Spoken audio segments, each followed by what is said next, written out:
Someone hurt you, and that's real. It's not in your head, and it's not because you're too sensitive. Something actually happened, and it left a mark inside you. But what's exhausting you isn't just the moment itself. It's the way it keeps replaying afterward. You carry it to bed every night, bring it with you to work, and let it slip into even the most ordinary conversations. Meanwhile, the person who hurt you may have already moved on, still laughing, still living their life, while you remain stuck, replaying everything that happened, and eventually you start to wonder, am I just too weak? But the truth is, you're not weak. You're trying to process something no one ever really taught you how to handle. Growing up, we're often told to be strong, to ignore it, or to react immediately. But almost no one teaches us how to sit with pain, understand it, and release it in a healthy way. So if it's still affecting you, if it still hurts, that doesn't mean there's something wrong with you. It simply means you're human. And more importantly, it means you're at the exact starting point where real healing can begin. When someone hurts you, most people assume the problem lies entirely in what happened. The words they said, the way they acted, the moment they made you feel dismissed, betrayed, or not good enough. And yes, that part is real. It happened, and you have every right to feel the pain that came with it. But there's a second part, one that matters even more, and most people don't even notice it. It's this: what you do with that pain after everything is over. You can keep replaying it in your mind, analyzing every detail, wondering, what if I had said something different? Or, what if I had handled it better? You can carry those emotions into the following days, letting them shape how you see yourself, how you treat others, and how you react to new situations. Over time, the pain no longer stays in the past. It becomes part of your present. This is where many people get stuck. Not because they're weak, but because they unconsciously hold on to the pain for far too long. The original event may have lasted only minutes, hours, or days, but the way you continue to carry it in your mind can stretch on for months, even years. And once you realize this, something shifts. You may not be able to change what happened, but you can absolutely change how it continues to affect your life. The natural reaction to getting hurt is to avoid it. You try to stay busy, scroll on your phone more, watch videos, talk to people, or tell yourself, it's nothing. On the outside, it looks like you're fine. You're still smiling, still going about your daily life. But inside, that emotion hasn't gone anywhere. It's just been postponed. Think of it like a small cut. If you simply cover it without cleaning, it may look fine on the surface, but underneath, it's slowly getting infected. Over time, it becomes much worse than it was in the beginning. Emotions work in a very similar way. When you don't allow yourself to feel the pain, it doesn't disappear, it accumulates. It sits there quietly, building up until something small happens. A comment, a glance, a familiar situation, and suddenly you react more intensely than usual. Not because the moment itself is that big, but because everything you've been holding in spills out at once. That's why many people wonder, why am I so sensitive? When in reality, they're just carrying too many unprocessed emotions. Avoidance might make you feel better for a moment, but in the long run, it always makes things heavier. If avoidance is what keeps the pain alive, then the first step to getting out is simpler than you think. Feel it, not analyze it, not try to understand it right away. Just allow yourself to actually feel it. Try something very simple. Sit down in silence.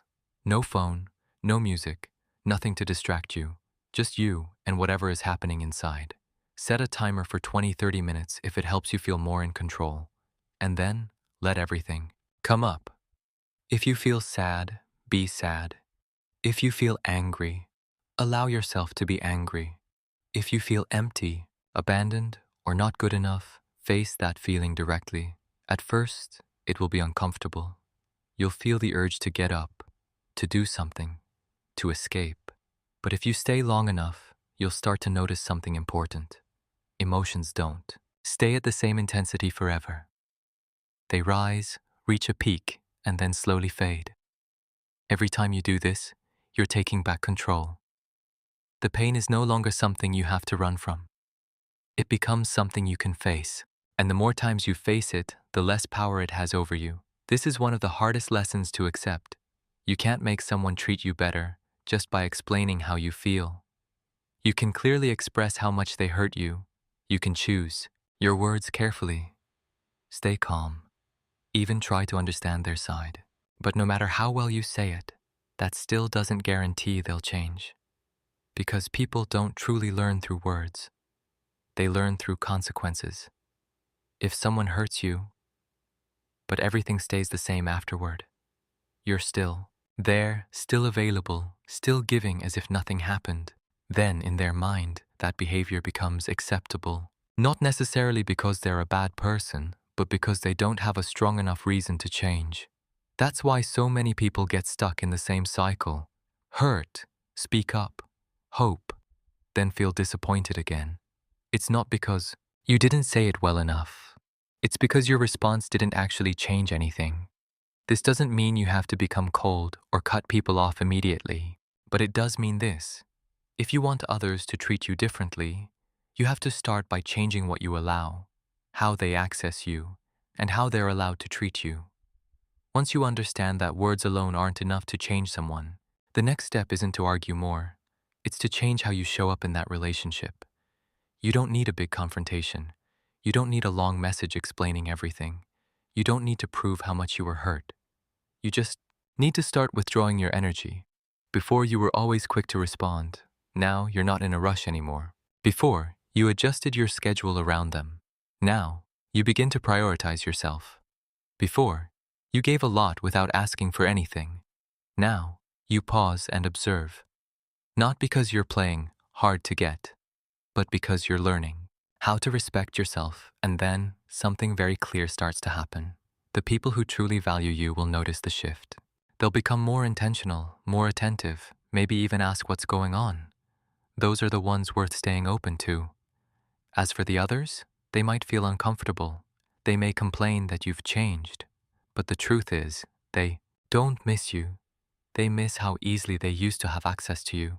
And in that moment, you'll start to see everything more clearly than ever before. Not every negative comment cuts deeply. Some things you hear and brush off almost instantly, but others, they linger.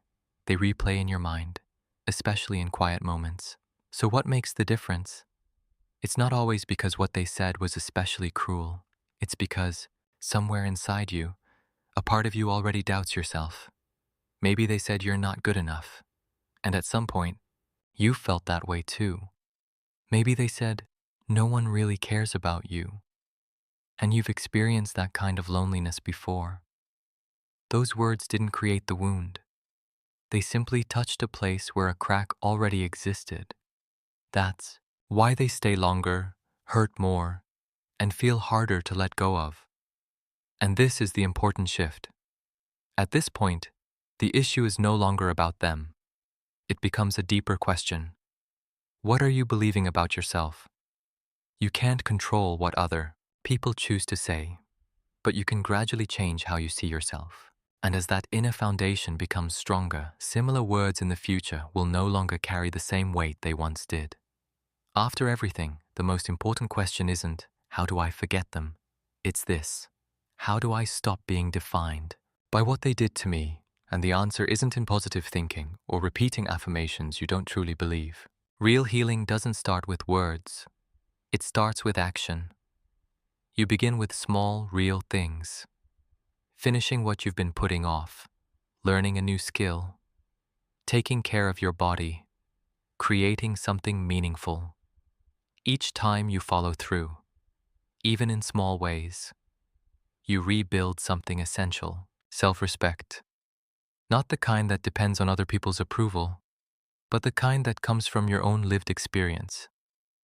Over time, as your life becomes fuller, your perspective shifts. You look back at the person who hurt you differently. There's less anger, less pain, only clarity. You begin to see them as smaller than you once believed, and what they said no longer deserves so much space in your mind. And that's when you truly let go. Not because you forgot, but because you've outgrown the pain.